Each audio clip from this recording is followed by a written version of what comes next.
Hotepu Gatekeepers. I wish to mention my visit to Atlanta, Georgia to Black Gay Pride and what I saw. And what I saw was preeminently very disturbing. The good part of it was that there was a space, a place for black gay people to come together and find a sense of unity and a sense of commonality. But that's where the positivity stops for me. As a king, I was very disturbed by what I saw, which was primarily a degenerative activity. It was a place of a party. It celebrated the worst of Western corruption, of smoking cigarettes. They were everywhere. Drug use, marijuana. The abuse of alcohol was preeminent. The food vendors sold the most unhealthy food you could imagine. And all of these things, the wild sex that I heard was going on throughout the clubbing and the partying, these are degenerative behaviors. These are not constructive. And to call this pride is really a misnomer, because there was not much to be proud of. So what were we celebrating? We were celebrating imitating what the white people do for their pride, which is a hedonistic celebration with parades, floats, and dancing boys and little Daisy Dukes. So I wish to give my royal comment about this. The problem is that we as black gay men have not defined our pride carefully. We're imitating a foreign people's understanding of pride. What they call gay pride at this time around the world is preeminently 99.99% what white gay people think pride is. And that's fine for them. If that's what they think their pride is, dancing on floats and having drugs and alcohol and sex and parties and booze, okay, then that's their thing. But we should be very careful in copying something so destructive. So what exactly is black gay pride? What should we be proud of? I must take a little adventure onto history about the black movement, the black freedom movement.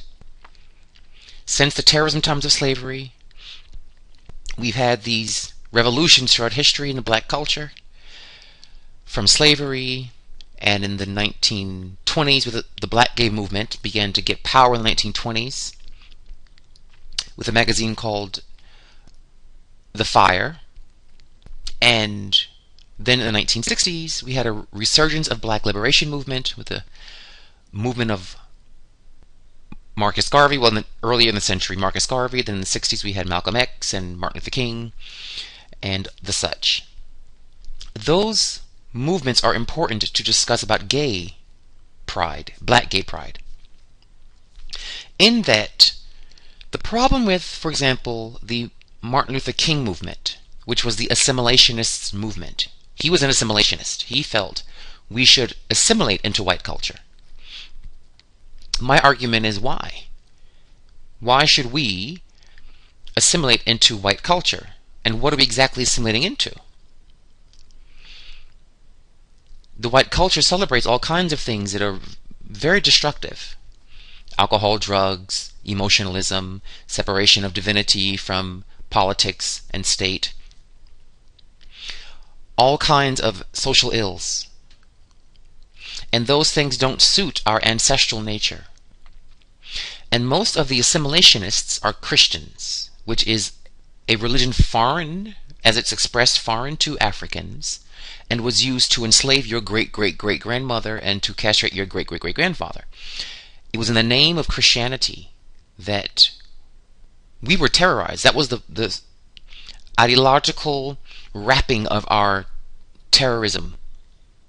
So it, to me, is insulting to embrace the religion that hanged and raped my great-great-grandmother and castrated my great-great-grandfather. That, to me, is insulting to my ancestry.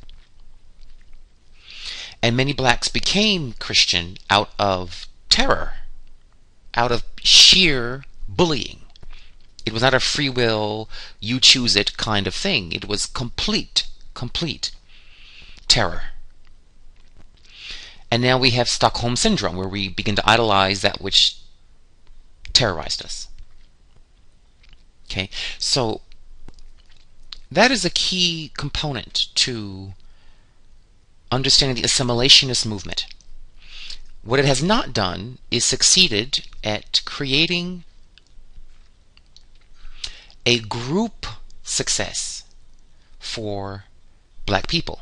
We've had celebrities, athletes, individuals make immense amounts of money, but that never translated into a communal liberation, where that money became circulated among the community. Therefore, to me, it's a failure from my point of view as a black man. Then you have the nationalist movements, more like the the Malcolm X movements, which were the Islamic Muslim movement, Nation of Islam. And the problem with that is that that's also a foreign religion. It's not culturally endemic to Africa. And so it again insults our ancestral roots. Okay? Then you have the American Way of Life movement, where a lot of the blacks and gay people want to live the American way of life. You know, sex, drugs, and rock and roll, white picket fence, 2.5 children, cars, homes, and boats, that whole kind of American dream thing. And if you analyze that carefully enough, you realize the American dream always has black people on the bottom of it, in steerage, as was said in the movie Titanic. Never is that system designed to make black people on top. So it's kind of a fallacious fantasy. It's a dream. It's really a dream, mostly a nightmare for black people. So we have the nationalist movement, we have the assimilationist movement, we have the American Way of Life movement, and none of those, to me, have created group success. Therefore, they are failures to me to help black people. Okay. So, this brings me now to a brief conversation on the gay pride movement. During the 1960s, there was a movement among the gay community, the more white gay community, about a kind of spiritual flowering that is uniquely gay. It took its greatest expression, what's called the fairy movement, the radical fairy movement with Harry Hay. And that was very, very white. It's very, in fact, particularly Nordic, meaning Norway, and a very Swedish, Norwegian white view of gay spirituality. Now, for that reason, I cannot accept it for black people because we're not from Norway. But what they got right was that gays need to be looking at a spiritual conversation about their movement. That what makes us really unique is a spirituality, not dancing on a float on a Budweiser labeled float. No.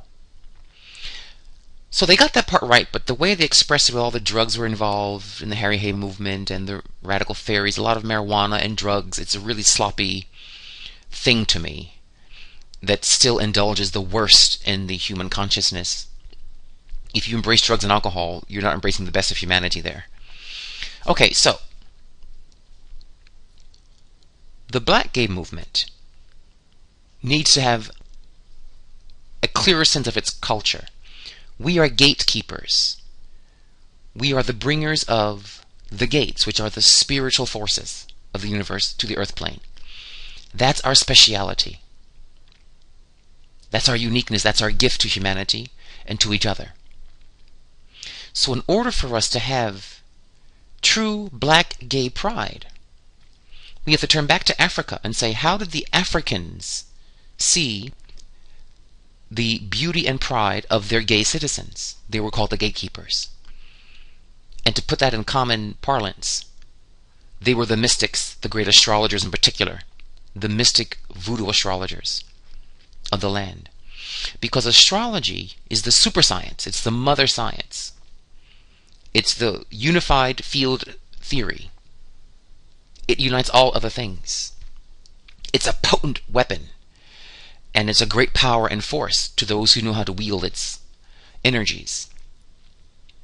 So I would like to see Black Gay Pride of gatekeepers, of mystics, of shamans. And I have to tell you, the Native American prides are much closer to what we should be looking at as a model. They are much more in touch with the truth of authentic gay pride, where they're saying they are two spirits, they have a spiritual role in their nations, and their pride comes from our spirituality, our uniqueness, being between the genders, as they express it. This is much healthier, much more along the lines of pride that is uniquely gay. This thing I saw in Atlanta was nothing but a basic white party. It was a circuit party with the facade of being a black pride thing. It was really embarrassing to me. It was really devastating. It was destructive. I saw the worst in my people. It was very sad to watch. And to watch us celebrating our own destruction through junk foods and through alcohol and cigarettes and marijuana and crazy sex, and it was just such a degenerative event to me. And I wish to make a public comment against it, but to be clear on what I'm against. I love the idea of coming together, but not like that. As that woman said in The Matrix, not like this, not like this, before her plug was pulled by Cypher. So, I wanted to give this to you all as food for thought. What are we proud of as black gay people versus white gay people? And I assert we should be proud of our powers of spirit and celebrate that, come together for that. There should be floats of the astrologers, floats of the seers, floats of the root workers, floats of those who can astral project. All the mystical beauty and variety of black gay men should be our floats. And we should celebrate that. And celebrate how, by keeping our bodies clean and healthy with vibrant vegetarian foods and meditation and ritual and drumming, that this is something to be proud of. That we can leave our bodies and go into altered states of reality through natural things like breathing and African drumming and dancing and the words of power, and bring healing light and help and succor to our people, to our tribe. Many black gay people, suicide rates are so high, they can't get jobs, they're thrown out of their families. No political movement, no sit-in is going to solve that. So in the end, I say to you all, I declare the new movement of the black gay movement, what I call the luck movement, L-U-C-K, L-U-C-K, living unabashedly the culture of Kemet, living L, unabashedly U, culture C, K, Kemet, living as a way of life, mystical powers for the good of ourselves, our community, and this planet. Now that's a pride to be proud of. So, may we all affirm that we're not going to indulge in what white gay people see as pride, but turn to our roots, our cultural roots, as gatekeepers. We should perhaps ally more, if they are so willing, with our Native American brothers and sisters to give us a sense of how that should look on some level, as a template or model, because they've done it done it beautifully. There are the Hijras of India, who are the androgyns of India, the cross-dressers of India, and they have celebrations of bringing spiritual powers to the people, naming babies and performing ceremonies. We should look more, if we want to get a little sense of how to make this look, to other peoples of color, particularly Native American and the Indian Hijras. Google Hijra, H-R-D-R-Y-A, Hijra, I believe, yes. And look to the golden beetle, because I am deliberately creating an African black gay model that's not Native American, which we love, not the Hijra, which we love, but unique to African gay people, through our ritual calendars where we celebrate the festivals of the gods, the star movements. And we have these ceremonies and these rituals of carrying god statues through the town, as in the days of yore in Kemet. We are working towards this, and may this bring you the true pride that is the real you, that honors your ancestors, does not insult them, and brings out not your lowest, but your highest rainbow.